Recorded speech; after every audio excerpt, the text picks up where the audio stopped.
सद्गुरुवे नमः। एक अंग्रेजी में कहावत है, everything melts before that internal radiance. जो प्रबल विगास से उनकी सभी समस्याओं की समाधान अंतःकरण इंद्रियों में है। आत्मज्ञानी आत्मज्ञान चिंतन कर करके अपनी समस्याओं का समाधान कर लेते हैं अपने ज्ञान से, और जिसको अज्ञानी है वह भटक कर करके भीषण कष्ट में पड़ जाता है।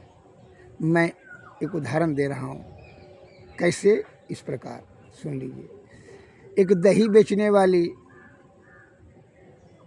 बड़ी कुढ़िया जो है 20-25 किलो दही लेकर के जा रही थी बेचने के लिए देहात।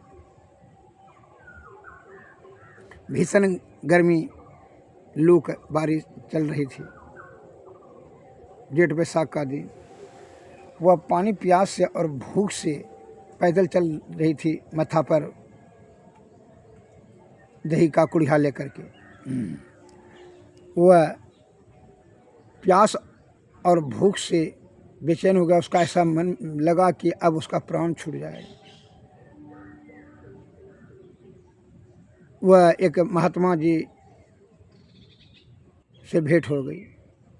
महात्मा जी से बोलती है, महात्मा जी, हमको भूख और प्यास और लूक से इतना शरीर में आग की तरह बदन जल रहा है, अब तो लगता है कि हमारा प्राण छूट जाएगा, अब मृत्यु को मैं प्राप्त कर लूँगी। कोई उपाय है महात्मा जी तो बताने का कृपा करें। महात्मा जी ने कहा, हाँ है उपाय। महात्मा जी के पास में एक बकड़ी था, तिलछुल। उसमें जो है माथा पर जो उसको देखा कि कुड़िया में, पूछा कि कुड़िया में क्या करके दही बेचने के लिए जा रही हूँ। कहा उपाय है। बस वो कुड़िया में भुरकी कर दिया, उसके कुड़िया के माथा के ऊपर जो है कुड़िया में भुरकी कर दिया, दही उधर उसके माथा पर गिरने लगा।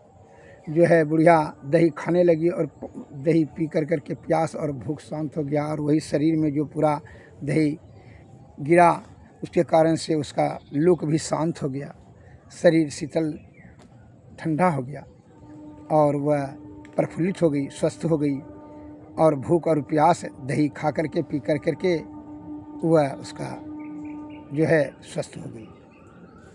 इस प्रकार बुढ़िया बहुत खुश हुई और धन्यवाद करती हुई महात्मा जी से कहा, बहुत बहुत धन्यवाद महात्मा जी, आपने। उस प्रकार ये ज्ञान बुढ़िया को नहीं थी। उसी प्रकार हमारे संत महात्मा आदिकाल से बता रहे हैं कि सुख तो यत्र तत्र तो भटक रहा है। अरे 10वें दरवाजे से होकर सुषमना नाड़ी होकर करके तुम यह जीव आत्मा को ब्रह्म पर